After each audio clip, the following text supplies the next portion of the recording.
So when's he going to be ready, Albert? He's picking up a bank draft later today, and we're going to meet him at his hotel tomorrow morning at 10:30. Great. Ash? Yeah, all set. We just have to put the painting up on our way. No loose ends? Can I ask something? And if he's doing the pickup today, yeah, why are we waiting until tomorrow? Because that's what we arranged with him. Yeah, but mate, I mean, that's just more time for things to go wrong, isn't it? OK, listen up, gang, this is what I propose. All right, we'll give him a call, say there's been a change of plan. We'll do the pickup today. We don't deviate from the plan that makes the mark suspicious. Yeah, have a word, mate. This bloke, telling you now, gagging to give us some money. And he will. Tomorrow. So that's it, is it? End of discussion. Yes, Danny, come on, we've got a day off. Relax.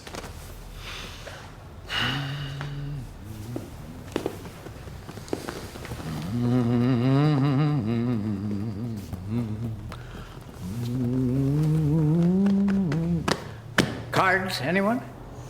A picnic? Picnic? It's sunny outside. No, don't do sun.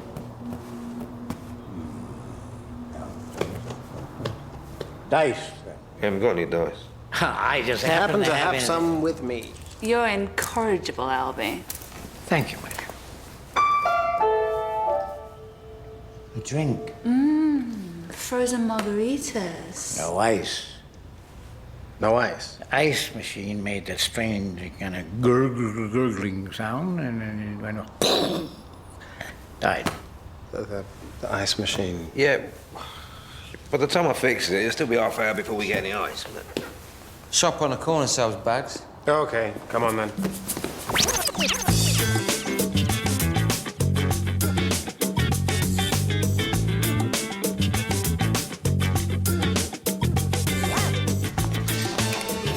Don't you just love London when the sun comes up? Do you think of anything else?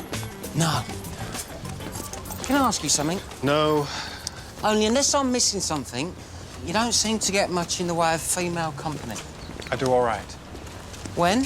When I'm as far away from you as possible. Well, that makes sense. I mean, they ain't gonna want to shag you once they've seen me, are they? Shut up, Danny. So what do you reckon then? I mean, on average, once a month? Twice? Is there a point to this? No, just making conversation. You see, I get loads. You... Yeah, well... You get loads because you're not as choosy as I am. Hey, mate, it's all the same when the lights are out. You really believe that, don't you? All right. What do you look for in a bird, then? Wit, elegance, femininity. Me too.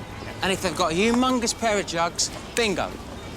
Is that how you see women, as sex objects? No, I mean, you know, if they like football and they can iron a shirt as well, that is always a result, isn't it? Okay, I have to walk with you, but I do not have to listen to you. Suit yourself. All I'm saying is, I'm obviously more attractive to the opposite sex. Fine. So you agree with me? If it'll shut you up, yes. I mean, I may not be the most attractive bloke in the world, I'll grant you that. But what I've got is twinkle. Twinkle. Yeah. Did you know that people make their mind up on you based on what they see in the first 2 seconds? Yes, of course. So they see my twinkle and bosh. That's the Danny Blue method of attracting the opposite sex, is it? Twinkle, bosh. It works for me. No, Danny, you work strictly on the law of averages, which states that if you ask 100 women to sleep with you, the probability is you'll get laid 3.7 times. I think I had the 0.7 on Sunday. Yeah, I rest my case. So what are you saying, then? What I said half an hour ago, I'm simply choosier than you are. You mean you ain't getting any? I will not discuss my sex life with you. That's because you ain't getting any. No, Danny, it's because I have a little more respect for the women I spend time with. I bet I've got a bigger willy than you. Huh. Listen, I tell you, mate, you would not want it as a wart on the end of your nose. Please, let this day end. I'll be mother, shall I? Yeah, and actually, Mickey, it's not 3.7 times. What? No, you see, because that's not even 4%. Whatever. More like 90%. If you say so. Yeah, and the other 10 are lesbians. Oh, God. What are you two bickering about? The usual. A few home tubes, Albert, that's all. Yeah, Danny's version of the truth is a world away from everyone else's. Whatever. Of course, you know what these disagreements are really about. A curse of every Grifter's crew I've ever met. What was that? Happens throughout nature. You have a leader, and then the young bucks come along and make the challenge. Yeah, well, Mickey's our leader, that's understood.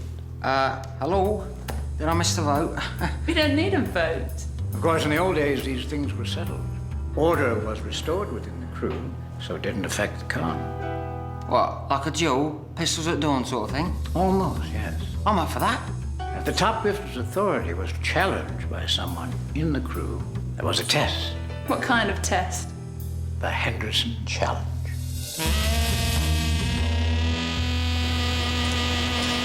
The Henderson Challenge. You never mentioned this before. Never came up.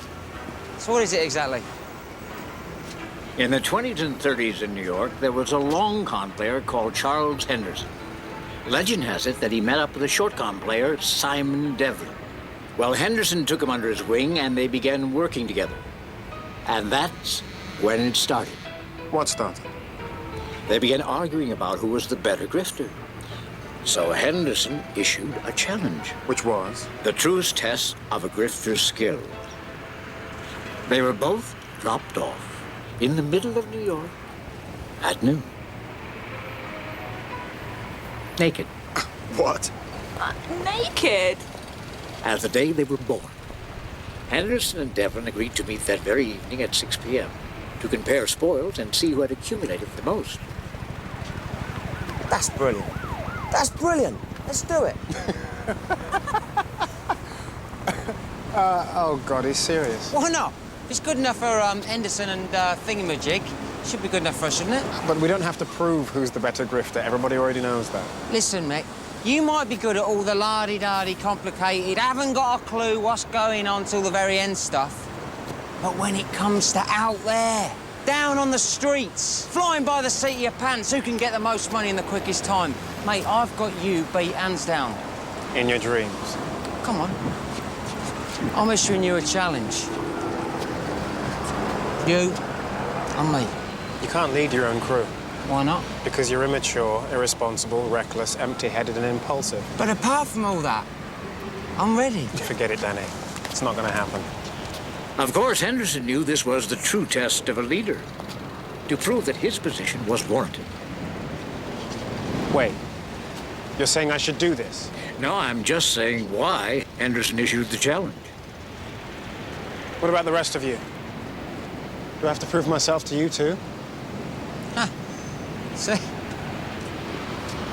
Even they know I've got you beat. Okay.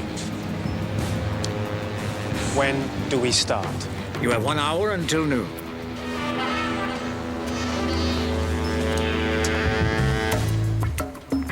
I'm gonna beat you.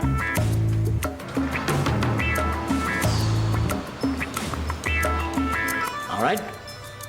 The rules. You'll both be dropped off together. In the nude? You have to be back here by 6 o'clock. Whoever shows the biggest gain wins. Who counts? I do. I estimate the price of jewelry, clothing, and the like according to quality. Can we use anyone else? Yes. But you can only phone in for help when you're ready to work the con, and they can only assist you. They can't initiate or suggest cons of their own. Questions? Well, team, it looks like about 6 o'clock you'll have a new leader. I doubt that. Oh, we'll see. Gentlemen, let battle commence.